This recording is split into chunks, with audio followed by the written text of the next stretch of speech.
नमस्कार, मी डॉक्टर कविता राणे. एबीपी माझाच्या विशेष चर्चेमध्ये आपल्या सगळ्यांचं स्वागत. 2021च्या महाराष्ट्र विधानसभेच्या पावसाळी अधिवेशनामध्ये अध्यक्षांच्या दालनात गदारोळ झाला आणि तब्बल 12 आमदारांना 1 वर्षासाठी निलंबित करण्यात आलं. निलंबनाची ही कारवाई बेकायदेशीर आहे असं म्हणत या 12 आमदारांनी न्यायालयामध्ये धाव घेतली आणि आज सर्वोच्च न्यायालयानं फक्त हे निलंबनच रद्द केलं नाही, तर अशा प्रकारे वर्षभरासाठी केलेलं निलंबन हे संबंधित सदस्याच्या मतदारसंघाचा विचार करता बडतर्फी, अपात्रता किंवा अगदी राजीनाम्यापेक्षाही वाईट आहे असं खरमरीत मतही नोंदवलं. महाराष्ट्राच्या राजकारणाचा जर विचार केला तर हा निकाल महाविकास आघाडीसाठी आणि विशेषतः ठाकरे सरकारसाठी एक मोठा धक्का मानला जातोय. भाजपच्या गोटात या निकालामुळे आनंदाचं वातावरण असताना शिवसेनेनं मात्र हा संघर्ष सुरूच राहील असं म्हटलंय. त्यामुळे आता या संघर्षाचं पुढचं स्वरूप काय असेल आणि त्याचा महाराष्ट्राच्या राजकारणावर आणि एकूण विधिमंडळ प्रक्रियांवर काय परिणाम होईल याची चर्चा करणं महत्त्वाचं ठरतं. आणि म्हणूनच आज या विशेष चर्चेचं आयोजन करण्यात आले. सुप्रीम कोर्ट विरुद्ध राज्य सरकार संघर्ष सुरू राहणार का या विषयावर चर्चा करण्यासाठी आपल्या सोबत आहेत भाजपचे आमदार गिरीश महाजन.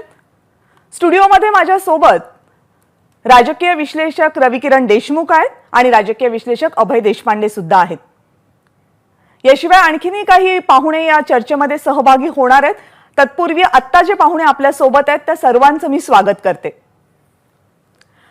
खरं तर आज सर्वोच्च न्यायालयाचा निर्णय आल्यानंतर शिवसेनेचे आमदार भास्कर जाधव यांनी एक प्रतिक्रिया दिली आणि त्या प्रतिक्रियेनंतरच संघर्षाची ही भाषा पुढे आली आणि त्यानंतर आता या सगळ्याचं पुढे काय होणार हा प्रश्न महाराष्ट्राच्या राजकीय वर्तुळामध्ये विचारला जाऊ लागला. ही प्रतिक्रिया नेमकी काय आहे पाहूयात.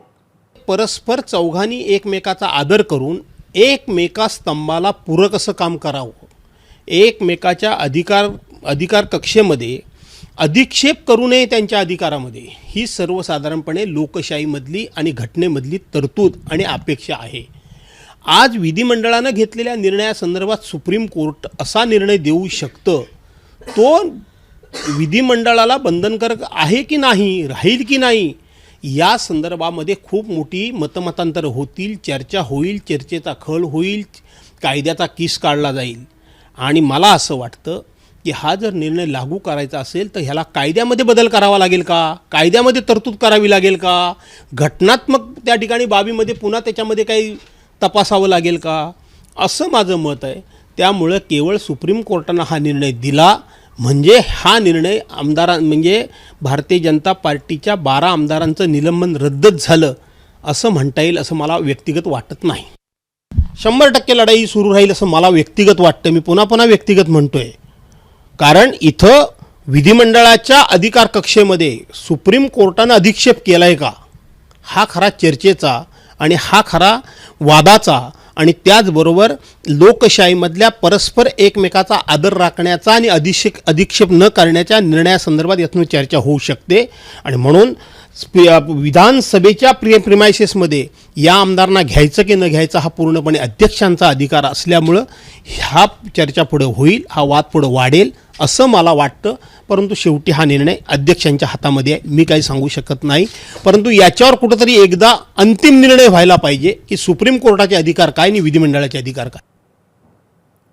भाजपचे आमदार गिरीश महाजन आपल्यासोबत आहेत. गिरीश महाजनजी, सुप्रीम कोर्टाचा निर्णय जरी आला तरी निलंबन रद्द झाला असा अर्थ होत नाही असं भास्कर जाधव यांचं म्हणणं आहे. भास्करराव जाधव वारंवार या सांगतायत लोकशाहीचा आदर झाला पाहिजे, त्याचा आदर होता कामा नये, 4 स्तंभ लोकशाहीचे आहेत. हे खरं आहे, आपण लोकशाहीच्या आदराबद्दल एवढं बोलतायत, पण लोकशाहीची पायबल्ली करून तुम्ही आमदारांचा अधिकार हिरावून तुम्ही अशा पद्धतीने त्या ठिकाणी आम्हाला सस्पेंड करतात 12 आमदारांना. म्हणजे यापुढे तर लोकशाहीचा प्रश्न येणार नाही. आपल्याला जे सोयीचे आहेत तेवढ्या आमदारांना ठेवायचं, बाकी आमदारांना 2-3 वर्षासाठी सस्पेंड करायचं आणि आपलं राज्य सुरळीतपणे त्या ठिकाणी चालू ठेवायचं अंदाधुंद. म्हणजे असं चालणार आहे का? लोकशाहीचा तुम्ही आदराच्या गोष्टी करतात, मग लोकशाहीची पायबल्ली तुम्ही कशा करू शकतात? 4 लाख लोकांनी आम्हाला निवडून दिलेलं आहे. लोकांसाठी आम्ही त्या ठिकाणी भांडतो आहोत, लोकांच्या मागण्यांसाठी आम्ही त्या ठिकाणी भांडतो आहोत, लोकांच्या हितासाठी आम्ही भांडतो आहोत, आमच्या मतदारसंघाच्या, आपल्या जनतेच्या. आणि असं असताना तुम्ही आम्हाला त्या ठिकाणी सस्पेंड करणार असाल आणि सांगू वर्षभर सस्पेंड, 2 वर्ष सस्पेंड, म्हणजे झालं आम्ही घरी राहायचं. मला वाटतं ही कुठली लोकशाही अपेक्षित आहे आपल्याला? म्हणून मला असं वाटतं भास्करराव, आपण सर्वोच्च न्यायालयापेक्षा काही मोठे नाहीत. आपण आपल्याला काय वाटत असेल, आपण वारंवार सांगताय माझं वैयक्तिक मत आहे, ते आपलं वैयक्तिक मत असू शकतं, पण असं सुप्रीम कोर्टाला चॅलेंज करायचं, मान्य सर्वोच्च न्यायालयालाच त्याला त्या ठिकाणी आव्हान द्यायचं, मला वाटतं हे न पटण्यासारखं आहे. आणि असं असल्यावर त्यांनी जरी सांगितलं असलं तरी आवारात देऊ द्यायचं की नाही, म्हणजे ती काय आपली प्रॉपर्टी, ही काय आपली कोणाची खाजगी पक्षाची प्रॉपर्टी नाहीये, आपल्या पक्षाची प्रॉपर्टी नाही आहे ही. त्यामुळे आपण या आविर्भावात राहू नका की आम्ही तरी पण अध्यक्ष त्यांना येऊ देणार नाही, त्यांना पाय ठेवू देणार नाही, मग काय आम्ही काय वरतून हेलिकॉप्टरने उतरायचं का तिथे, आवारात येऊ देणार नाही तर असं करून आपल्याला चालणार नाही. मला वाटतं शेवटी आपल्याला लोकशाहीचा आदर करावा लागेल. मान्य सर्वोच्च न्यायालयाने आपल्या बाजूने निर्णय दिला तो चांगला, विरोधात गेला तर मग विचार करावा लागेल. मला वाटतं ही जी आपली भूमिका आहे ही अतिशय चुकीची आहे. बरं अभय सर, इथे जो मुद्दा अत्यंत महत्त्वाचा उपस्थित होतोय तो म्हणजे सभागृहाचे अधिकार काय आणि न्यायपालिकेनं त्याच्यामध्ये किती हस्तक्षेप करायचा यावर सध्या चर्चा सुरू आहे. खरं तर या निर्णयाचा विचार करता हा मुद्दा किती महत्त्वाचा वाटतोय? नाही, निश्चितपणे हे जजमेंट जे आहे ते अतिशय लँडमार्क असं जजमेंट आहे. कारण लोकशाहीचे जे 3 स्तंभ आहेत त्या सगळ्यांचे अधिकार किती आहेत, ते किती प्रमाणात आहेत या संदर्भात आत्तापर्यंत जे एक प्रथा परंपरा चालत आल्या त्याच्या पलीकडचा हा निर्णय आहे. हा निर्णय देताना न्यायालयाने विधिमंडळाला अधिकार नाहीत असं म्हटलेलं नाही, फक्त ते अधिकार मर्यादित आहेत या संदर्भात त्यांनी भाष्य केलेलं आहे की तुम्हाला अमर्याद काळासाठी कोणाला निलंबित करता येणार नाही किंवा वंचित ठेवता येणार नाही. याच्यात त्यांनी 2 गोष्टी या पूर्ण सुनावणी दरम्यान पुढे आल्या आणि त्याच्यावर मला वाटतं या सगळ्या जजमेंटचा जो गाभा आहे तोच आहे की एखादं सीट ज्यावेळेस रिकामी होते 6 महिन्याच्या पेक्षा जास्त काळ एखादा मतदारसंघ विधानसभेत प्रतिनिधित्वाशिवाय वंचित राहू नये ही भूमिका त्याच्या मागे असते. त्याचबरोबर घटनेच्या अनुच्छेद 194 मध्ये 60 दिवसापेक्षा अधिक काळ जर परवानगीशिवाय गैरहजर राहिले तर तुमचं सदस्यत्व रद्द करण्याचा अधिकार विधिमंडळाला आहे. याचा अर्थ तो मतदारसंघ अधिक काळासाठी प्रतिनिधींशिवाय राहू नये ही भूमिका त्यामागे असते.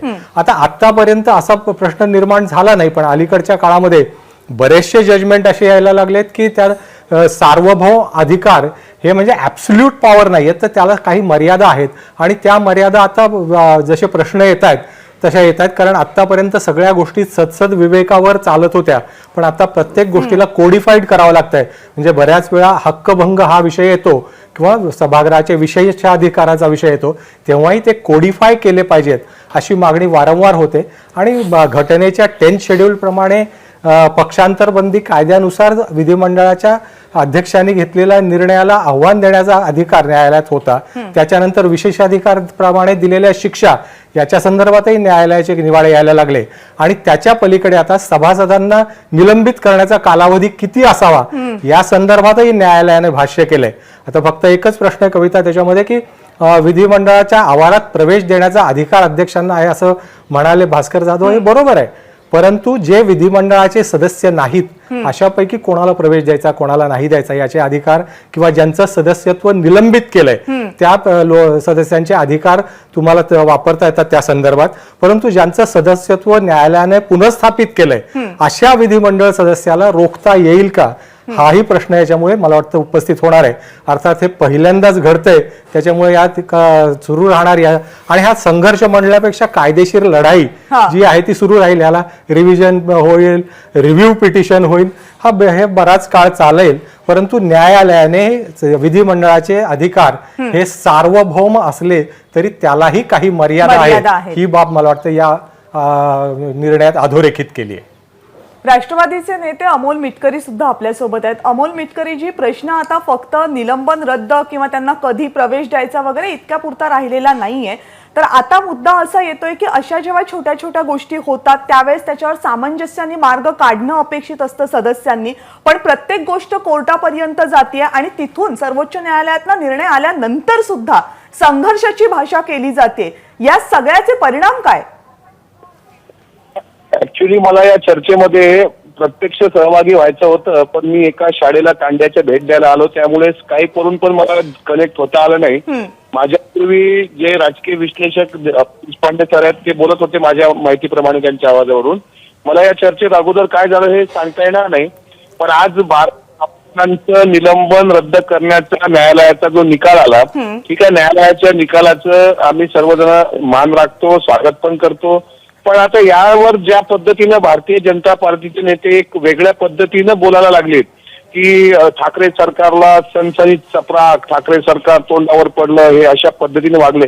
आता मुळामध्ये भास्करराव जाधव त्या ठिकाणी सभापती, तालिका सभापती असताना ज्या पद्धतीचं गैरवर्तन या 12 आमदारांकडून झालं आणि ते अधिकार माझ्या माहितीप्रमाणे विधिमंडळाच्या सभापतींना किंवा विधान परिषदेच्या सभापतींना विधिमंडळ आणि विधान परिषदेमध्ये त्या सभापतींना ते अधिकार साधारणपणे असतात. आता निलंबन भास्कर जाधवांनी का केलं तर 12 आमदारांची गैरवर्तणूक. आता ज्या वेळेस हा निकष ते न्यायालयाचा लावतात, न्यायालयाने न्याय दिला आणि संविधानाच्या निर्णयावरच साधारणपणे विधिमंडळाचं कामकाज चालतं. मग 12 आमदारांचा जो प्रलंबित प्रश्न राज्यपालांकडे आहे, राज्यपाल अजूनही ते अडवून ठेवतायत. हा संविधानाचा अपमान नाहीये का, हा कोर्टाचा अपमान नाहीये का, याबद्दल भाजप नेते का बोलत नाहीत? म्हणजे फक्त एखादा निर्णय आला आणि त्याचा एक आसुरी आनंद घ्यायचा आणि त्यावरून पण सरकारला टार्गेट करायचं. मला असं वाटतं या 12 आमदारांचं निलंबन जर कायद्यामध्ये असं असेल की एका अधिवेशनापुरतं असावं तर ठीक आहे, इथून पुढे तसं ते मान्य केलं पाहिजे. पण ज्या पद्धतीनं ते तिथला अपमान विधिमंडळाचा करतात तर त्यांच्यावर सुद्धा कायदेशीर कारवाई अपेक्षित होती. पण हरकत नाही, न्यायालयाच्या निर्णयाचं आम्ही स्वागत करतो. पण भाजपचे आमदार गिरीश महाजन आपल्या सोबत आहेत. गिरीशजी, हा प्रश्न वारंवार शिवसेनेच्याच नाही तर महाविकास आघाडीच्या सगळ्या पक्षांकडून उपस्थित केला जातोय. 12 आमदारांच्या निलंबनाचा मुद्दा सुप्रीम कोर्टानं दिलेला निर्णय मान्य आहे, पण मग 12 आमदारांची जी नियुक्ती व्हायला पाहिजे त्याबाबत जेव्हा राज्यपाल निर्णय घेत नाही त्या बाबतीत भाजप का बोलत नाही? त्यामुळे मला वाटतं की हा विषय आणि तो विषय अतिशय वेगळा आहे. या दोन्ही विषयाची तुलना होऊ शकते का? तर नाही. आम्ही ऑलरेडी, आम्हाला जनतेने निवडून दिलेलं आहे. आम्हाला 4-4 लाख लोकांनी त्या ठिकाणी निवडून दिलेलं आहे. आम्ही त्यांचं प्रतिनिधित्व करतोय. त्यांच्या सगळ्या काय काय त्यांच्या उणीवा असतील, त्यांना मतदारसंघाचे प्रश्न असतील, महाराष्ट्राच्या जनतेचे प्रश्न असतील ते मांडण्यासाठी आम्ही त्या ठिकाणी गेलेलो आहोत. त्यामुळे हा विषय तो विषय वेगळा आहे. विषय म्हणून बघितलं तर ते कदाचित वेगळे वाटू शकतात, पण इसेन्स म्हणून बघितलं तर संविधानामधल्या कोणत्या तरतुदी आहेत ज्यांचा समजून वापर केला गेला पाहिजे आणि ज्याच्यावर सत्सद विवेक बुद्धीनं निर्णय घेतले पाहिजे, त्या तरतुदींचा हा मुद्दा आहे. म्हणजे इथे जर ही अपेक्षा होत असेल तर नियुक्तीच्या बाबतीत सुद्धा तीच अपेक्षा आहे. तिथून आपण हे विषय जोडतोय, फक्त विषय म्हणून विषय जोडत नाही आहोत. मला एक सांगा, राज्यपाल काही कुठल्या पक्षाचे आहेत का? सर्वोच्च न्यायालय कुठल्या पक्षाचा आहे का? दोघांचे निर्णय वेगळे आहेत ना. असं नाही आहे. असं तुम्ही असं म्हणाल की राज्यपालांनी असा निर्णय दिलाच पाहिजे, तुमचं कसं काय बंधनकार करू शकाल आमच्यावर, भाजपवर? एकच सेकंद, तुम्ही आमच्यावर बंधनकार कसं करू शकाल? अभय सर, नाही गिरीशजी, फक्त मला एकच विचारायचं आहे की याच्या मतदार आपण समजून घेतला की कुठलाही मतदारसंघ प्रतिनिधित्वाशिवाय राहू नये ही भूमिका त्या मागे आहे. विधान परिषदेवरच्या ज्या नियुक्त्या होतात त्या कुठल्या ना कुठल्या वर्गाला प्रतिनिधित्व देण्यासाठीच असतात ना. मग त्या जर नियुक्त्या कुठलंही कारण न देता किंवा त्या नाकारायच्या नाही, स्वीकारायच्या नाही, अशा प्रलंबित ठेवणं म्हणजे त्या वर्गाला प्रतिनिधित्व नाकारणं होत नाही का? म्हणजे हा विषय येतो कुठे की अर्थात त्याच्या संदर्भात उद्या न्यायालय, सर्वोच्च न्यायालय काय निर्णय देईल, तिकडे काय होईल हा भाग वेगळा आहे, परंतु विषय त्याच्याशी संबंधित नाही असं कसं म्हणता येईल? गिरीशजी, थोडक्यात तुमचं उत्तर. पण या विषयामध्ये महाविकास आघाडी कोर्टामध्ये गेली होती, न्यायालयामध्ये गेले होते. न्यायालयाने त्यांना त्याचं उत्तर दिलेलं आहे, त्याचा निर्णय दिलेला आहे की माननीय राज्यपाल महोदयांनी त्याचा लवकरात लवकर निर्णय घ्यावा. आता तो विषय राज्यपाल महोदयांचा आहे, तो काही भारतीय जनता पक्षाचा विषय नाहीये की लगेच देवेंद्रजी म्हणतील की चंद्रकांत फतवा काढतील की 12 आमदारांना घेतलं म्हणून. हा विषय राज्यपालांचा आहे ना. राज्यपाल महोदय लोक बंधन आहे का कुणाचं की घ्या? गिरीशजी, हात जर नियम लावायचा झाला, गिरीशजी हात जर नियम लावायचा झाला तर 12 आमदारांच्या निलंबनाचा जो मुद्दा होता त्याच्यावर या अगोदरच्या सुनावणीमध्ये सुप्रीम कोर्टानं सांगितलं होतं की आमदारांनी विधिमंडळामध्ये एक अर्ज करावा आणि त्याच्यावर काय असेल तो निकाल घ्यावा. त्या अर्ज केला पण त्याच्यावर निकाल 12 आमदारांच्या बाजूने काही आला नाही. मग त्यावेळेस भाजपची कायम अशी भूमिका आहे की जेव्हा मुद्दा होता त्यावेळेस सरकारनं काही भूमिका घेतली नाही, विधिमंडळानं काही घेतली नाही.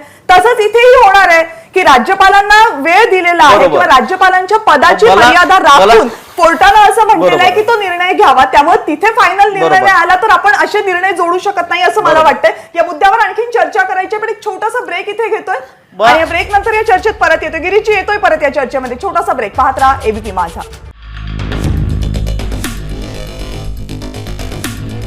12 आमदारांच्या निलंबनाच्या मुद्द्यावरून सर्वोच्च न्यायालयाचा आज निकाल आलेला आहे आणि हा निकाल आल्यानंतर सुद्धा सुप्रीम कोर्ट विरुद्ध राज्य सरकार हा संघर्ष सुरूच राहणार का असे संकेत मिळायला लागले. त्याचं कारण आहे वेगवेगळ्या येणाऱ्या प्रतिक्रिया.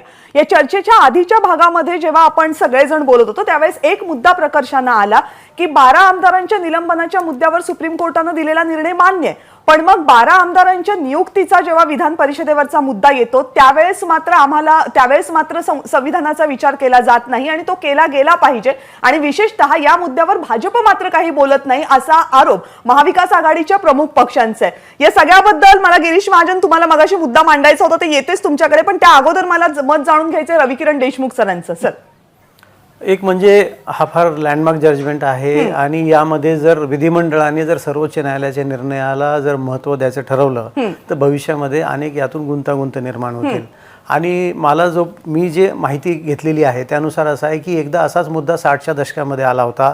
त्यावेळी उत्तर प्रदेश विधानसभेशी संबंधित काही मुद्द्यांवरनं सुप्रीम कोर्टामध्ये मोठी याचिका आणि हे सगळं झालं होतं. तेव्हा महाराष्ट्राच्या विधिमंडळामध्ये HM सिरवई हे तेव्हाचे अधिवक्ता होते, महाधिवक्ता म्हणजे ॲडव्होकेट जनरल, त्यांचं भाषण झालं होतं आणि महाराष्ट्राच्या विधिमंडळानं त्याच्यावर 3 दिवस चर्चा केली होती. त्यात असा श्लेष निघाला होता की विधिमंडळाचं महत्त्व हे वेगळं आहे, त्याचं महत्त्व हे अबाधित ठेवलंच पाहिजे.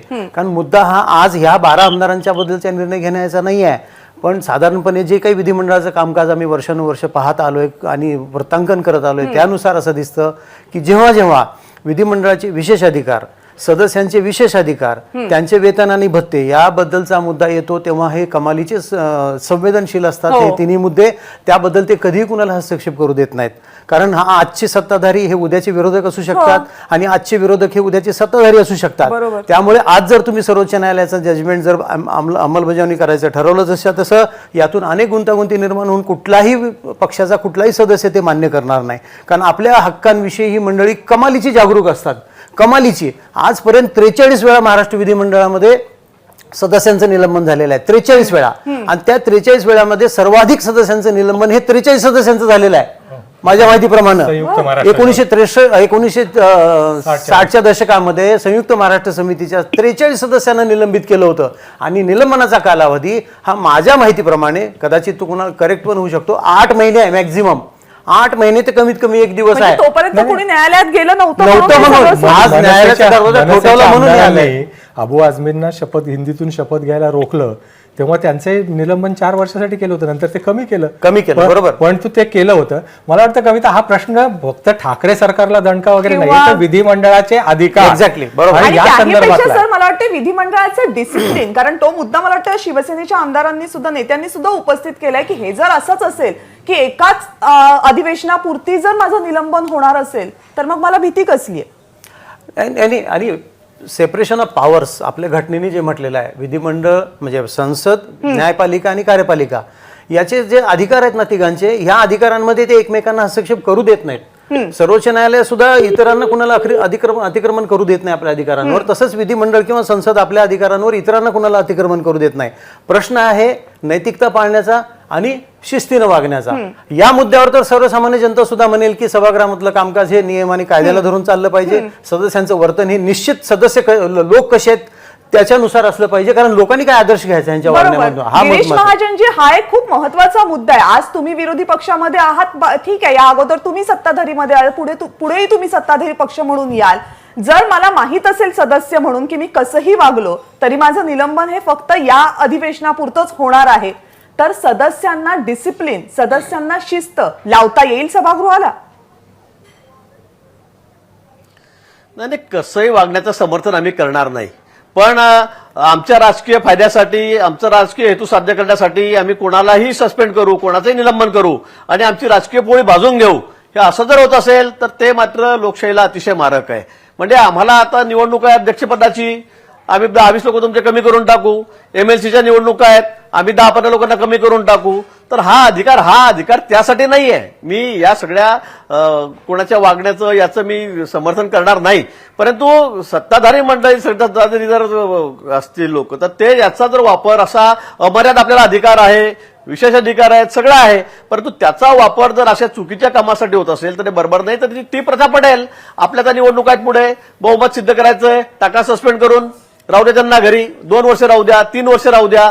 हे चालणार आहे का? तर मला वाटतं याचा विचार झाला पाहिजे. गिरीश महाजनची आणि मला आपण वाटतं जे मी म्हणताय, विचारलेल्या तुम्ही 12 प्रश्नाच्या आमदाराचा नाण्याची विषय केला. दुसरी बाजू तुम्ही स्पष्ट करताय, पण त्या नाण्याची एक बाजू आहे जी सुद्धा फक्त कुठला पक्ष म्हणून बरोबर. नाही तर एकूण व्यवस्था म्हणून आपल्याला तिच्याकडे बघायला पाहिजे. आणि याच मुद्द्यावर मला अमोल मिटकरींचं पण मत जाणून घ्यायचंय. पण एक छोटासा ब्रेक घेऊन अमोल मिटकरी जी तुमच्याकडे येते, एक छोटासा ब्रेक या चर्चेमध्ये. पाहत रहा एबीपी माझा.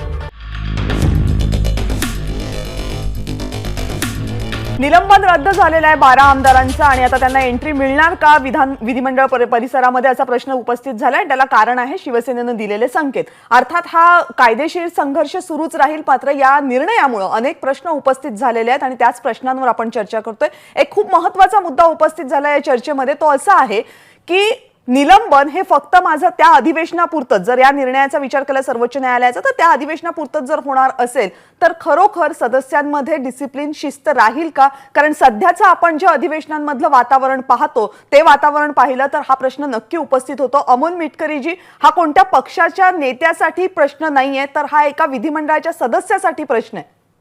अगदी अगदी मान्य आहे. मला थोडं फक्त विस्तृत 1-2 सेकंदाचा वेळ तुमच्याकडून हवा आहे. मगाशी जे काही मुद्दे आले विशेषतः महाजन साहेबांच्या माध्यमातून की राज्यपाल काही कोणत्या पक्षाचे आहेत, त्याला थोडं त्याचं विस्तृत मला हे करायचं आहे की ज्यावेळी भास्कर जाधव तिथे तालिका अध्यक्ष म्हणून विराजमान होते त्यावेळी त्यांना ते अधिकार होते जे पूर्णवेळ अध्यक्षांचे अधिकार असतात. आणि ज्यावेळी 12 आमदारांनी तिथे गैरवर्तणूक केली त्यावेळी त्यांनी त्यांचं निलंबन केलं. हा तालिका अध्यक्षांच्या अखत्यारीतला मुद्दा आहे. आता यांचं निलंबन घेण्याचा अधिकार कोणाला असतो, तर हा राज्यपालाला नसतो. पण ज्या आमदारांचं निलंबन करण्यात आलेलं आहे त्या आमदारांनी सभागृहाची लेखी माफी मागितली पाहिजे आणि जर तशी ती माफी त्यांनी मागितली तरच सभागृह ठराव घेऊन निलंबन मागे घेऊ शकतो. पण 12च्या 12 आमदारांनी तसा कुठं लेखी ठराव दिला असेल असं मला वाटत नाही. माफीनामा मागण्याचा भाजपचा कधी प्रश्नच येत नाही, कारण भाजपच्या प्रत्येक अहंकारामध्ये प्रत्येक आमदारांमध्ये कुठून कुठून अहंकार भरलेला आहे. त्याच्यामुळे त्यांनी माफी मागितली नाही. यांनी माफी मागितली नाही तर सभागृहात ठराव घेऊन तर निलंबन मागे घेता आला नाही. आता राहिला प्रश्न राज्यपालांचा. तर राज्यपालांची नेमणूक हे राष्ट्रपती 74व्या कलमाखाली पंतप्रधानांच्या सल्ल्याने करत असतात. राज्यपाल हे राज्याचं घटनात्मक प्रमुख पद आहे, पण राज्यपालांना आमदारांचं निलंबन मागे घेण्याचा अधिकार नसतो. हा संपूर्ण अधिकार फक्त सभागृहाला असतो. बरोबर. आता जे एका अधिवेशनापुरता निलंबनाचा जो आज कोर्टाने सांगितलेला आहे की यामधून सर्वच आमदारांनी बोध घ्यावा.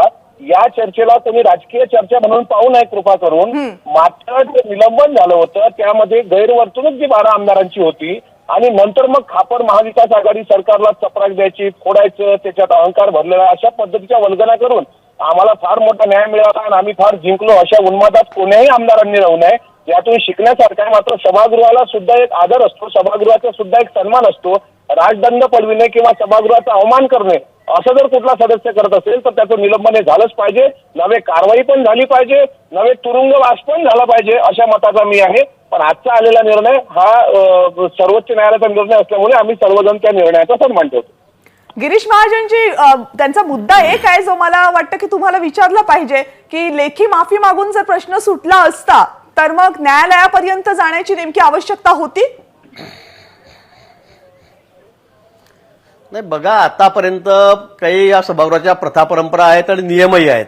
आता तुम्ही त्याच्या बाहेर जाऊन जर तुम्ही काही बोलायला लागलात तर मग त्याला काही अर्थ नाही. आता अमोलजी म्हणतायत आता या आधी पण तुमच्या पक्षाच्या लोकांना निलंबन झालेलं आहे, निलंबित केलं गेलेलं आहे. तुम्ही किती वेळा लेखी माफी मागून दिली? तुम्ही केव्हा सभागृहामध्ये माफी मागितली मग तुमचं निलंबन मागे झालं? ही सगळी चालत आलेली परंपरा आहे, पद्धत आहे. ठीक आहे. माझं नाही तुम्ही माझं ऐकून घ्या ना. तुम्ही आता नवीन नियम काढताय की त्यांनी लेखी माफी मागितली असती, त्यांनी माफी मागितली असती तर मग मागे केलं असतं. आजपर्यंत असं झालंय का? आजपर्यंत असं झालंय का? असं झालंय का? निलंबन झालं मग त्यांनी सभागृहात लेखी माफी मागितली तर सभागृह ठराव करून निलंबन मागे घेऊ शकतं की नाही? तुम्ही माझ्यापेक्षा ज्येष्ठ आहात, सभागृहाचे जुने सदस्य आहात. हा तर मुद्दा सरळ अशी कुठलीही पद्धत नाहीये. अशी मटकरीजी आपण आता मला आता आपल्याला 5 वर्ष झालेत, मला 30 वर्ष झालेत. मला 30 वर्ष सभागृहात झालेले आहेत. इथे देशपांडे साहेब आहेत, इथे देशमुख साहेब आमचे आहेत, किरणजी आहेत, अभयजी आहेत. यांनाही विचारा आपण, हे कामकाज बघतात विधानसभेचं. असं असतं का तुमचं निलंबन झालं लगेच माफी मागितली चला येऊन जा सभागृहात? असं झालंय का? असं होत नाही. हे खरं म्हणजे आता काय झालेलं आहे, सध्याचं राजकारण इतकं आता सध्या सुडाचं झालेलं आहे आणि त्यामुळे तुम्हाला कोर्टाने सांगितलं होतं की विधानसभेमध्ये जाऊन अध्यक्षांनी याचा निर्णय करावा. तुम्ही जर हा योग्य निर्णय केला असता तर अशी वेळ आलीच नसती. पण तुम्ही तो निर्णय केला नाही म्हणून आम्ही सर्वोच्च न्यायालयामध्ये गेलो. आता सर्वोच्च न्यायालयाने निकाल दिलेला आहे. गिरीशजी. आता तो तुम्ही मान्य करत नाही. तुम्ही म्हणाल की आम्ही सर्वोच्च न्यायालयापेक्षा बरं, वरती आहोत, तर तुम्ही गिरीशजी, तुम्हाला जे पटेल ते करा. तुम्ही तर गिरीशजी. सत्ताधारी आहात. गिरीशजी, एक छोटीशी गोष्ट तुम्हाला फक्त आठवण करून देते की माफी मागायची की नाही हा सर्वस्वी त्या सदस्याचा अधिकार आहे, त्याचं डिस्क्रिशन आहे. त्यांनी ठरवायचं की आपल्याला माफी मागायची की आपल्याला सर्वोच्च न्यायालयामध्ये जायचंय. पण जो मुद्दा होता की माफी मागून प्रश्न सुटला असता का, आणि तोच अमोल मिटकरींनी तुम्हाला विचारला आणि तुम्ही म्हणालात नाही असं काही होणार नाही. तर मी तुम्हाला आठवण एवढीच करून देते की काही दिवसांपूर्वी जेव्हा लोकसभेचं अधिवेशन सुरू होतं तेव्हा राज्यसभेच्या 12 सदस्यांना निलंबित करण्यात आलं होतं. त्यांनी आधीच्या अधिवेशनामध्ये केलेल्या त्यांच्या कृतीबद्दल त्यावेळेस सांगण्यात आलं होतं की जर माफी मागितली त्यांनी लेखी तर ते निलंबन मागे घेतलं जाऊ शकतं. आणि म्हणूनच मला हा प्रश्न तुम्हाला विचारावा असा वाटला होता की जर तुम्ही माफी मागितली असती तर निलंबन मागे घेतलं जाऊ शकलं असतं, कदाचित न्यायालयाला हस्तक्षेप करण्याची वेळच आली नसती. इथे विधानसभेच्या अध्यक्षांनी असं काही विचारलेलं नाही आणि आम्ही केलेलं आहे काही चुकीचं केलेलं आहे आम्हाला अजूनही असं वाटत नाही. कारण माननीय देवेंद्रजी जेव्हा ओबीसीच्या प्रश्नावर त्या ठिकाणी उभे होते बोलायला, त्यांना बोलूच द्यायचं नाही. आपल्याला अधिकार आहेत याचा अर्थ ते असे इतके त्याचे मर्यादा ओलांडू नका ना. तुम्ही विरोधी पक्ष नेत्यांना सुद्धा बोलू देणार नाही. सगळं तुम्ही आवाजी मतदाराने सगळे विषय तुम्ही पारित कराल. साहजिक आहे, आम्ही जनतेच्या प्रश्नाचे त्या ठिकाणी आहोत. मराठा आरक्षणाची तुम्ही तशीच वाट लावून टाकली, त्यात बोलू दिलं नाही.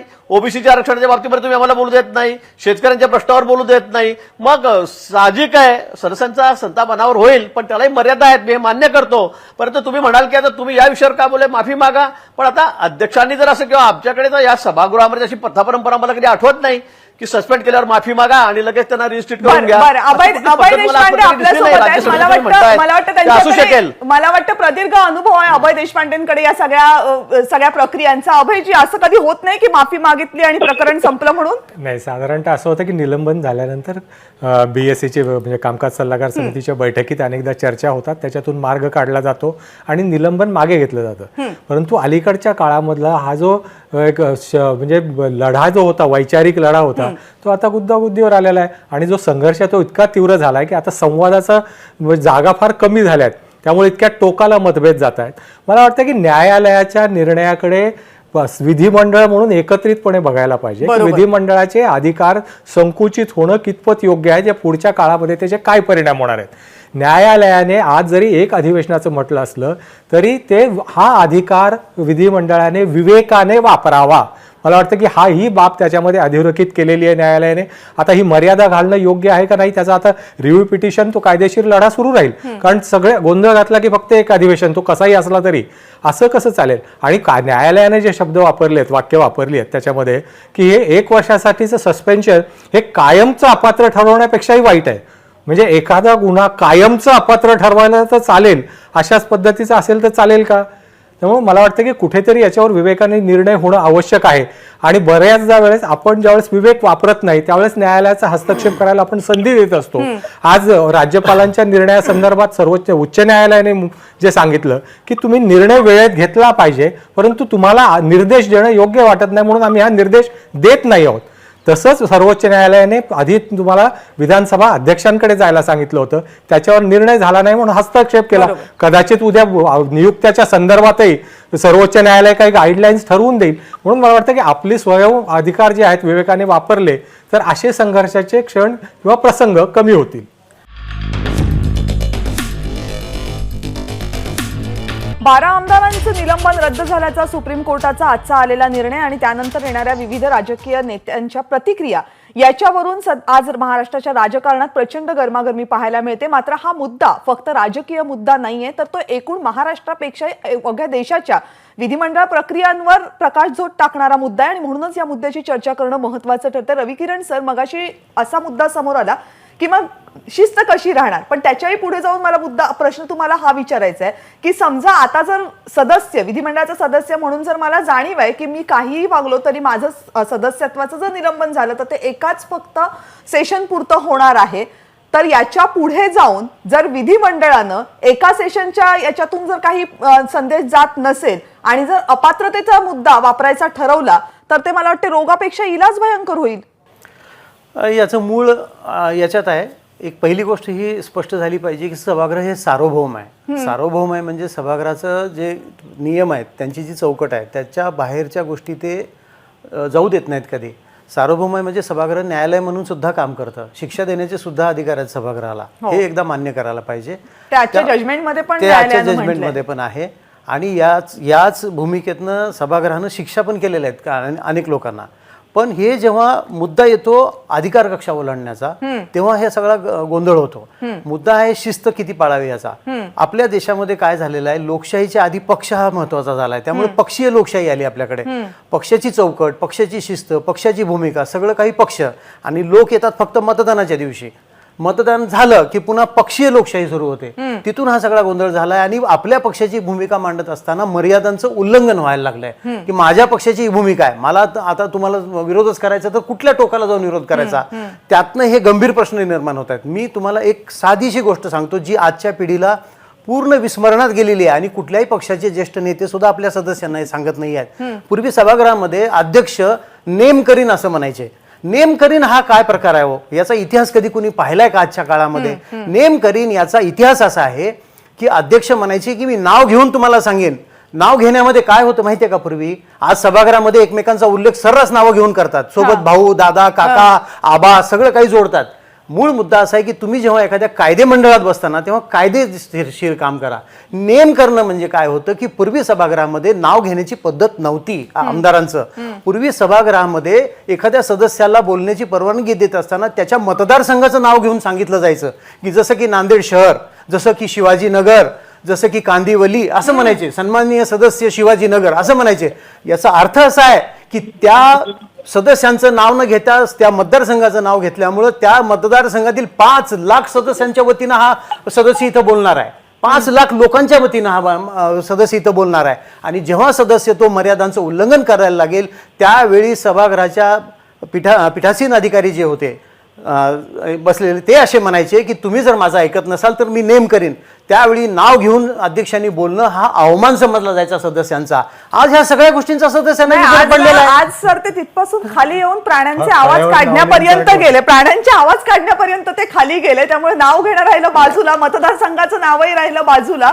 तिथे प्राण्यांचे चित्रविचित्र आवाज काढणं इथपर्यंत आपण खाली आलोत. आणि दुर्दैवानं मग सुप्रीम कोर्टाला या सगळ्यामध्ये पडावं लागतंय. आणि अभय सर मगाशी सांगत होते मला चर्चेच्या दरम्यान की म्हणूनच कार्यक्रम पत्रिका वाटाव्या लागतात. तिथे नियम पत्रिका वाटाव्या लागल्या या अधिवेशनामध्ये आपल्याला की सदस्यांना नियमांचे जाणीव करून देता यावी म्हणून या अधिवेशनामध्ये आपण वाटल्या होत्या. गिरीश महाजनजी बरोबर सांगतेय ना मी? ते नव्हते. नाही, खरं आहे. आता म्हणजे रवीजी जे म्हणतायत की आताच्या काळामध्ये म्हणजे पूर्वीची परिस्थिती आणि आजची परिस्थिती यामध्ये खूप मोठा फरक आहे. हे सगळ्यांनाच मान्य करावं लागेल. पूर्वी जी सभागृहाची गरिमा होती, जे स्टेटस होतं, ते आता हळूहळू त्याच्यामध्ये खूप फरक पडत चाललेला आहे. याला तर ही गोष्ट सर्वांनाच मान्य करावी लागेल. आज आम्ही विरोधी पक्षात आहोत, काल आजचे सत्ताधारी ते विरोधी पक्षामध्ये होते, त्यांचंही सस्पेन्शन झालं होतं, आमचंही सस्पेन्शन होत आहे. हे सगळ्यांनाच लागू आहे. हे काही फक्त आज आम्ही सस्पेंड झालो म्हणून आम्हालाच लागू आहे आणि बाकीचे कधी सस्पेंड झाले नाही अशातला भाग नाहीये. पण याच्यावर सगळ्यांनीच मला वाटतं विचार करावा असा हा विषय आहे. सभागृहाच्या गरिमेसाठी असेल, त्याचा प्रोटोकॉल टिकवण्यासाठी असेल. पण यामध्ये एक गोष्ट अशी आहे की ही वेळ येऊच नये.